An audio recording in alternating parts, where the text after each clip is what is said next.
Okay, hi everyone from the Curriculum Implementation Division. I would like to greet you a happy day amidst this pandemic. You know,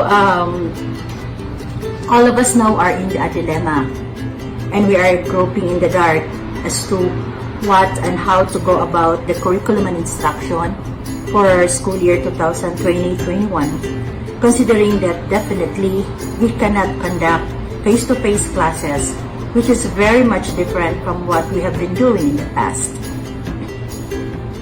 To give you an idea of what and how we are supposed to teach in school year 2020-21, our division, through the Curriculum Implementation Division, will be adopting a new learning delivery modality, which is distance learning. This is quite different from what we have been adopting in the previous years.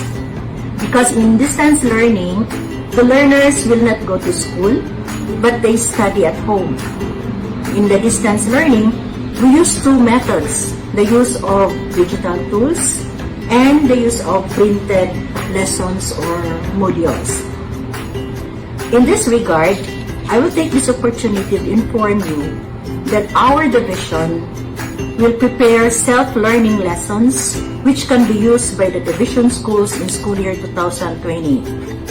In making these self-learning materials for distance learning, it shall be based on the guidelines of DepEd, such as the use of the MELC or Most Essential Learning Competencies, adherence to the Alternative Delivery Mode or ADM structure of the lesson, and other standards of the curriculum, K-12 curriculum. The self-learning packages that we will come up with will be by subject area, and we will try as much as we can to provide you with lessons at least to start at the beginning of the school year 2020-21. We heard some stories that some teachers are already making modules to each his own or to each her own. Some because they are required by the school heads and some just of their own initiative. We do appreciate this action. However, we would like as much as possible our division to adopt unified learning packages to be used by the division schools. It's definitely not to each or his or her own. It should be unified. Let us be unified, everyone, with what and how we are going to teach to avoid confusions by learners and parents and stakeholders in the future. Let's be guided by CID in terms of curriculum and instruction for school year 2020-21. In this very urgent and important endeavor, our motto now is hurry up. Yes, we cannot delay our actions because time is so fast and we only have barely 3-month preparation. Let us help one another. To give you guide or reference, we will be presenting to you the DepEd Division of Cebu City Learning Continuity Plan for school year 2020-21.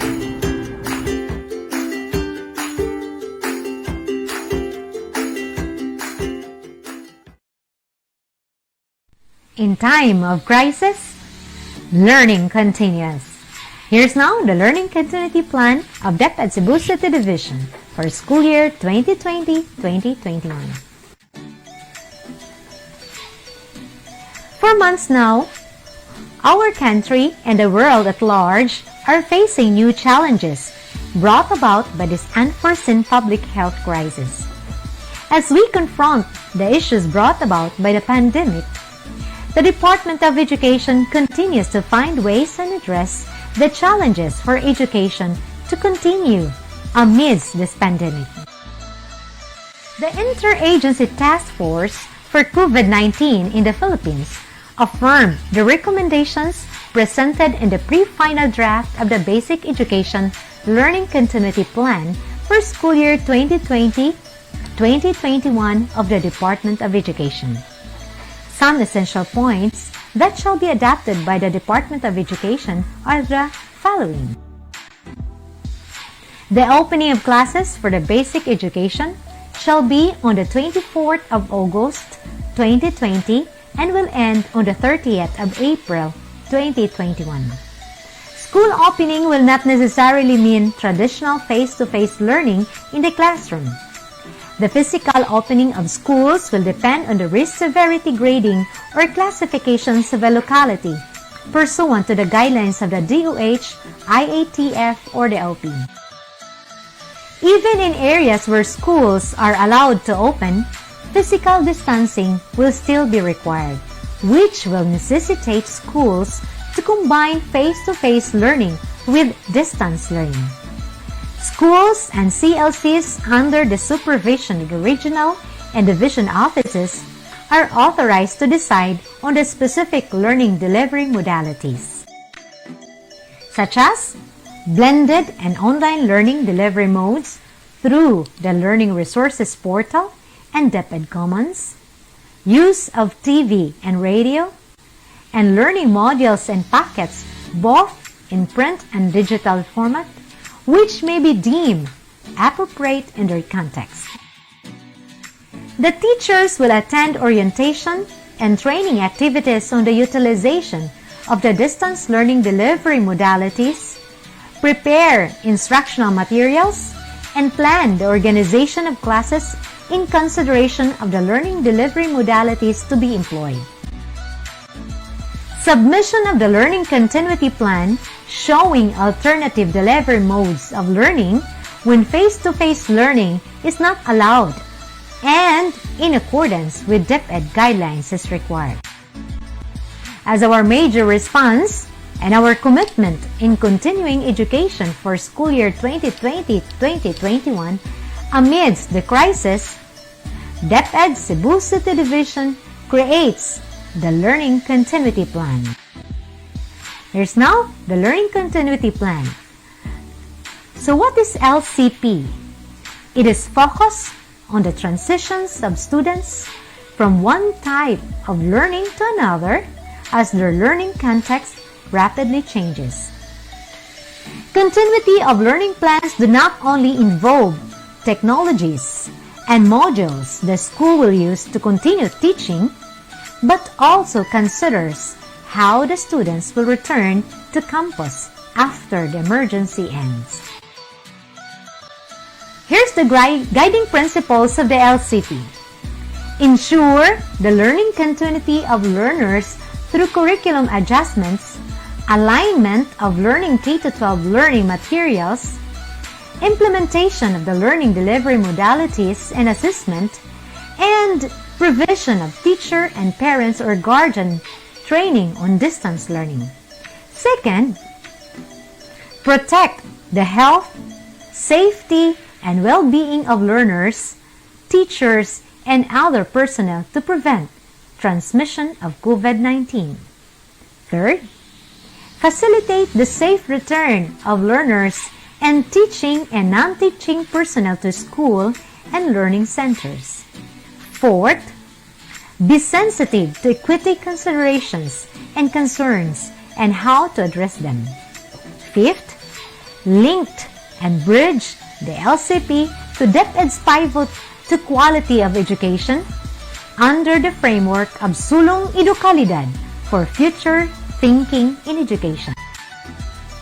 Here's now the different features of LCP of Division of Cebu City. From LCP, it is based on the most essential learning competencies or the MELC, which from the MELC, it will produce digital and printed learning materials.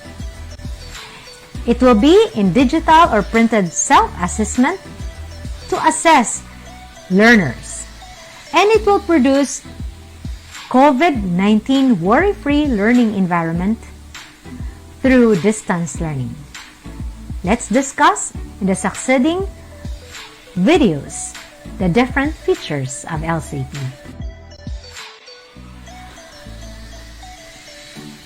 First is the MELC. Before selecting or choosing self-learning materials for distance learning packages, The most essential learning competencies must first be identified. In the MELC, the K-12 competencies are reduced through the process of merging, dropping, and retaining. The MELC or the MELC are divided into grading periods and subdivided by week or days per grading period. The MELC shall be provided by the DepEd Central Office, but in the case where the Central Office may not be able to release the MELC promptly, the Division Office will conduct the identification of most essential competencies through the CID. Next is the distance learning. This is the new learning delivery modality that DepEd Cebu City Division will adapt for school year 2020-2021 since face-to-face learning is not allowed due to the pandemic.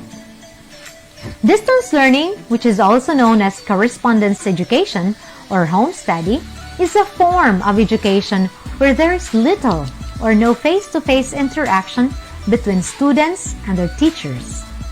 Distance learning students usually study from home instead of attending physical classes.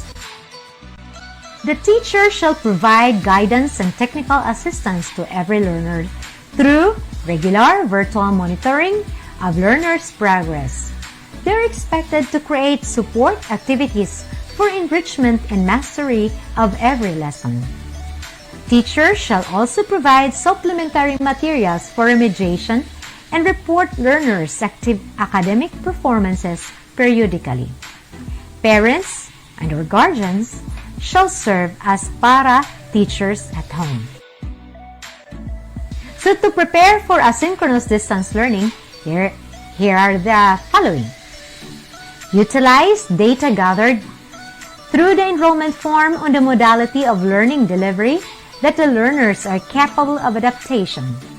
Second, find out whether learners or families have internet services, TV sets, radios, and digital tools at homes.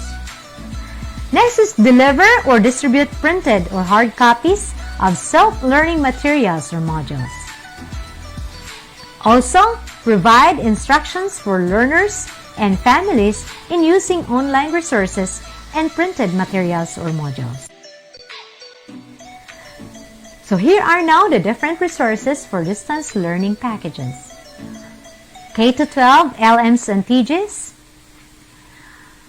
DepEd Commons, self-learning materials from Central Office, ADM modules, radio-based or school-on-the-air materials, from LRMDS portals, or from distance learning materials from ODL schools, and other online learning resources.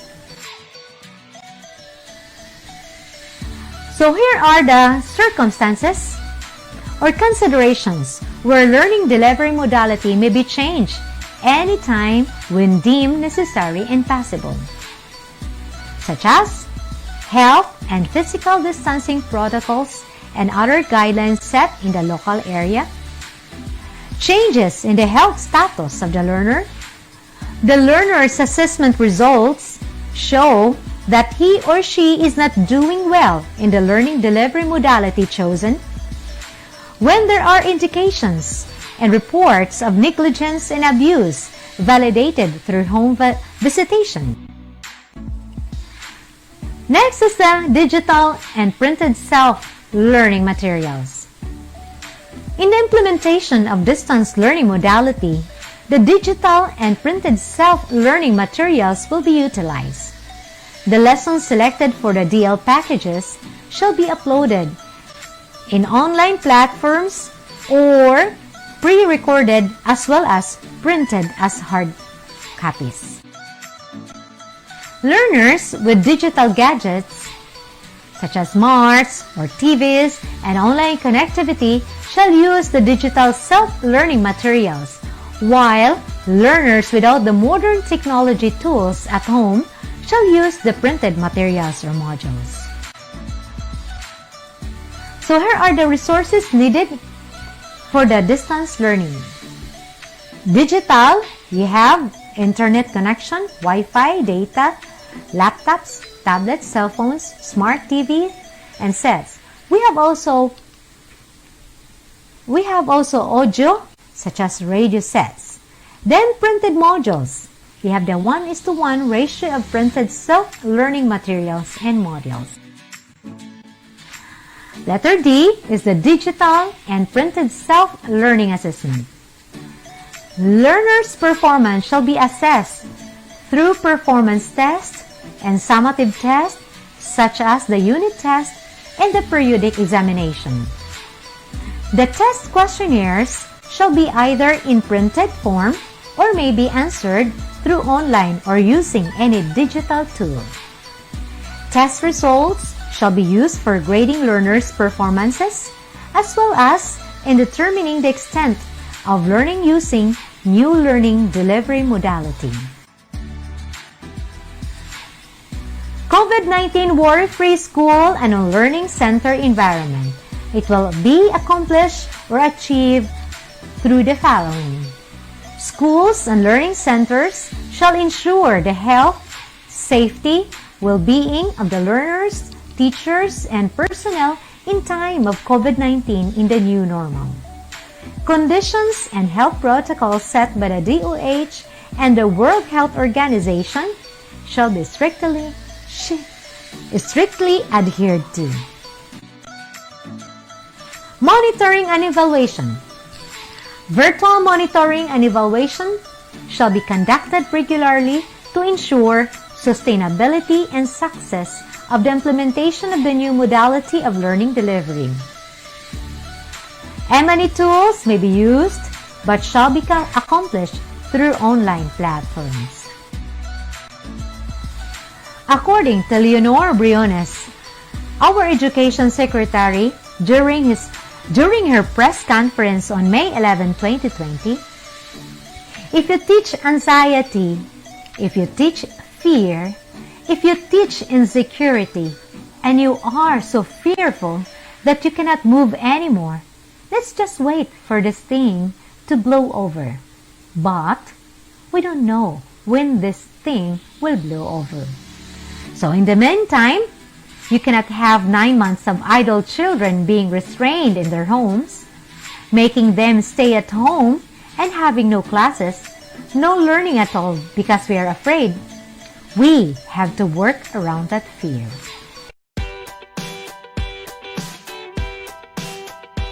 Hello, welcome to school year 2020-2021. Hello everyone, my dear students, teachers, parents, principals, and stakeholders. Welcome to school year 2020-21. Hope everyone is fine. Although with this pandemic crisis, I am happy that we could still reach you with this virtual conference or with this DepEd tayo. Thank you, my dear students, teachers, and everyone for being with us always, supporting DepEd Cebu City Division. God bless you all! DepEd Cebu City Division sa itong mga ginikanan o itong mga estudyante, kami nga taga-DepEd, personnel, at kamot, nanimuha, mahatag yapon na mo kaninyo among servisyo, isa pa niya aning atong iatubang karon nga pandemya. Nanginaot kami nga kamo mo-operar sa atong mga opisyales sa gobyerno, sa Departamento sa Edukasyon. Daghang salamat o viva Pilipinas! Welcome back, learners and teachers, to school year 2020 and 2021. God bless. So may is the 7 family, laban lang sa atong new normal. God bless. Hello, mayong adlaw. Ay, mayong pagdayon sa North District 2 family. Sa atong pagsugod sa school year 2020-2021 sa pinay sa dato na ito na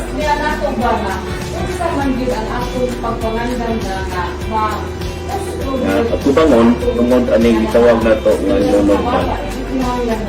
Pero isip, kawanin sa gobyerno, nagitahasan sa pagmatuto sa atong mga kabataan, padayon lang gapon kita, pagserbisyo, aron atong mahatag sa atong mga kabataan ang edukasyon na makatabang nila sa ilahang kaugalingon o madamlag. Daghang salamat.